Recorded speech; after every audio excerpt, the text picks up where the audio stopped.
ప్రకృతి వ్యవసాయం చేసినప్పుడు ఏమైందంటే అండి, మొదట్లో కొంచెం అయితే దిగుబడి తగ్గింది. దిగుబడి తగ్గిపోయేసరికి అందరూ నువ్వేందంటావు, కౌలేమి ఇస్తావు అని మాకు చాలామంది చాలా రకాలుగా చెప్పేవారు. చెప్పినప్పటికీ కూడా మేము పురుగు మందులు లేని ఆహారం తినాలి, బయట పండించిందని పురుగు మందులు అన్న ఆలోచనతో ఏదైనా చేద్దాము, మనం పురుగు మందులు లేని ఆహారం తిందామని చెప్పి పండించాము. ఫస్ట్ 2 సంవత్సరాలు అయితే మేము కూడా నష్టాలే చూసామండి. అంత దిగుబడి లేదు, తగ్గింది.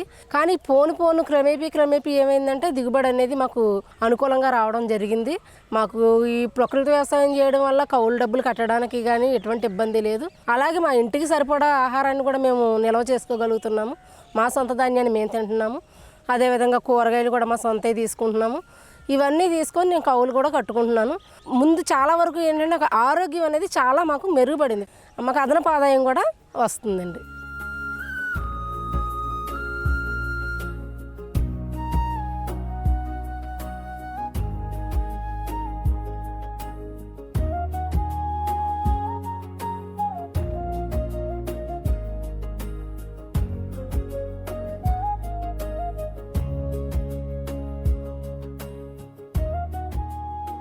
అందరికీ నమస్తే అండి.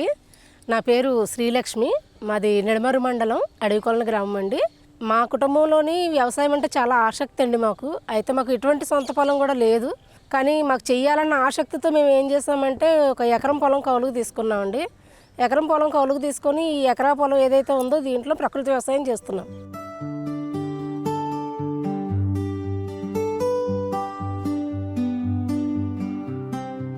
ప్రకృతి వ్యవసాయాన్ని ఎంచుకోవడానికి గల కారణాలు ఏంటంటే అండి, బయట తీసుకునే ఆహారం ఏదైతే ఉందో అది చాలా విషపూరితమైపోయి పురుగు మందులతో నిండిపోయి ఉంది.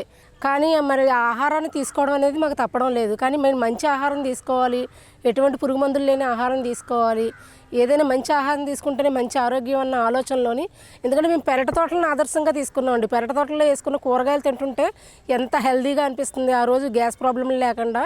అదేవిధంగా మనం వరి కూడా చేసుకుందాం అన్న ఒక ఆలోచనలోని ఈ ఎకరం పొలం అనేది తీసుకోవడం జరిగింది.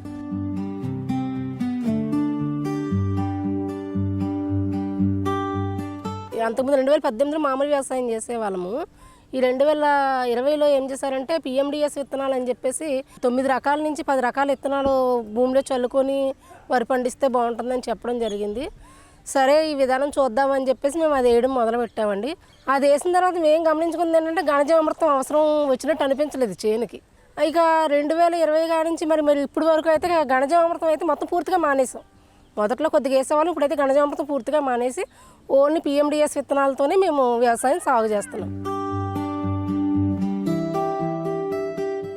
గతంలో పిఎండిఎస్ వేసిన తర్వాత ఒక 2 సంవత్సరాల వరకు ప్రతి 15 రోజులకు ఒకసారి ద్రవజీవామృతం ఇచ్చేవాళ్ళం అండి.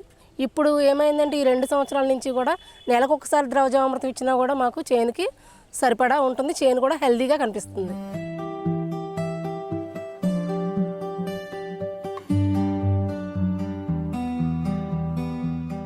ఏదైనా చేనులో పురుగు ఆశించిందంటే, పురుగును గమనించుకున్నామంటే మేము నేమాస్త్రం తయారు చేసుకొని స్ప్రేయింగ్ ఇస్తున్నాను.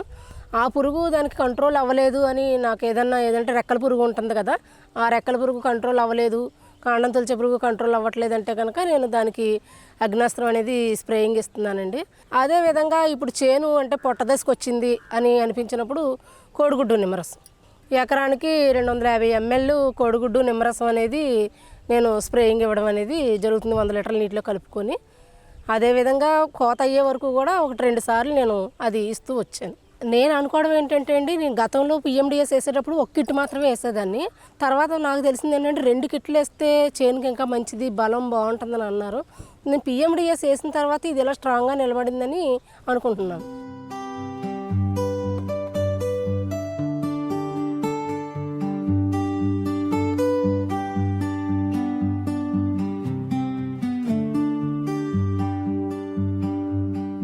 ఈ ఎకరం చేనులోని పల్లం నేల ఏదైతే ఉందో ఆ పల్లం నేలలోని ఒక 10 సెంట్ల వరకు కుంట చేసుకున్నానండి. ఆ కుంటలో మట్టి తీసుకొని ఇక్కడ దిమ్మ ఏర్పాటు చేసుకున్నాను. ఆ కుంటలో తెల్ల చేపలు, శీలావతులు ఇట్లాంటి చేపలు వేసుకొని ఆ కుంట అనేది నేను మెయింటైన్ చేసుకోవడం జరుగుతుంది.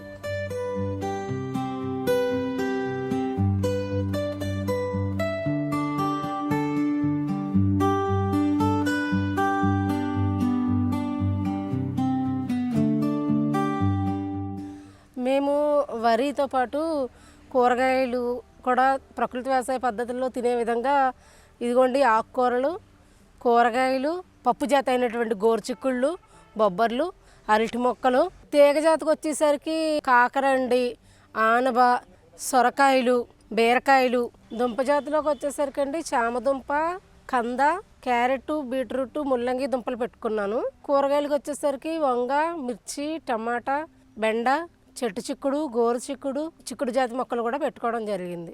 ఆకుకూరలకు వచ్చేసరికి తోటకూర, గోంగూర, పాలకూర, చుక్కకూర, మెంతికూర ఇట్లా ఆకుకూరలు కూడా వేయడం జరిగింది.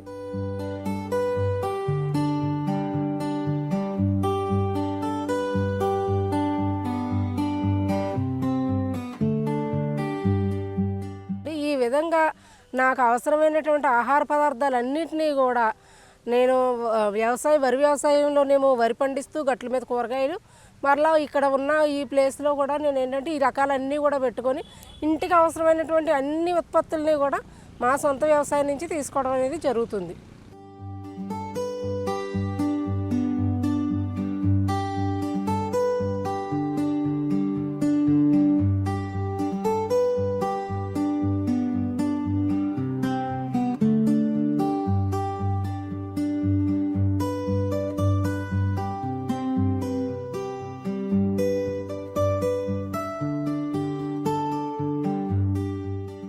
ఇప్పుడు ఏదైతే ఈ గట్టు మీద కూరగాయలు పెట్టుకున్నామండి, ఈ కూరగాయలు మా కుటుంబం అందరికీ కూడా తినడానికి సరిపోతున్నాయి.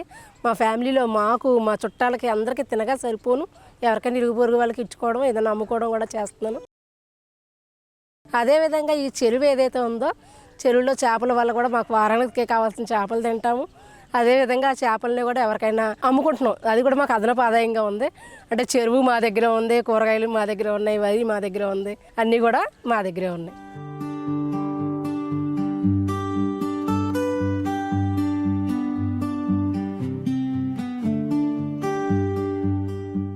అయితే ఇప్పుడు మేమేమనుకుంటున్నామంటే ఈ పొలం చేస్తూ దీని మీద వచ్చిన ఆదాయాన్ని కొంత కూడబెట్టుకొని మాకంటూ ఏదైనా కొంచెం 30 సెంట్లో 40 సెంట్లో చిన్న పొలం తీసుకుందామని ఆశపడుతున్నామండి మా ఫ్యామిలీ మొత్తం కూడా. అది కూడా మేము చేస్తున్నామండి, ఆ ప్రణాళిక కూడా చేసుకుంటున్నాము. దీని మీద వచ్చిన ఆదాయంతో త్వరలో అది కూడా మేము నెరవేర్చుకుంటాము.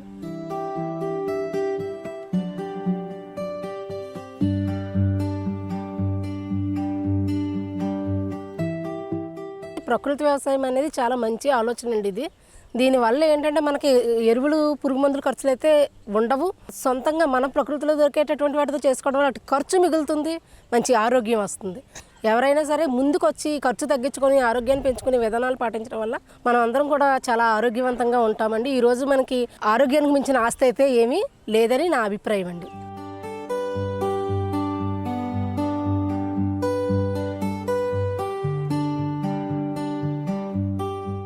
మన రైతులందరూ కూడా వ్యవసాయం చేసేటప్పుడు ఏదో ఒక పంట వేసుకుని ఆ పంట మీదే మనము ఫాలో అయ్యి వెళ్తూ ఉంటామండి. అది కాదండి, మనం పూర్తిగా మన నేలను మార్చుకోవాలన్నా, మన ఆరోగ్యాలు బాగోవాలన్నా, మనకు ఆదాయం పెరగాలన్నా కూడా మనం చేసే ఏదైతే ఎకరం పొలం ఉందో లేదా అరెకరం పొలం ఉందో అందులోనే మనము పంట చుట్టూ కూరగాయల పంటలు పెట్టుకొని మధ్యలో మనకు కావాల్సిన ప్రధాన పంట పెట్టుకొని ఇలాగ ఏదైనా చిన్న అదనపు ఆదాయం కింద ఏదైనా కుంటలు, చెరువులు చేసుకుంటే మనకు అన్ని రకాల ఆదాయం వస్తుంది. కావాల్సిన ఆహారం కూడా మన ఫీల్డ్ నుంచి మనమే స్వయంగా తీసుకోవచ్చు అనేది నా అభిప్రాయం అండి.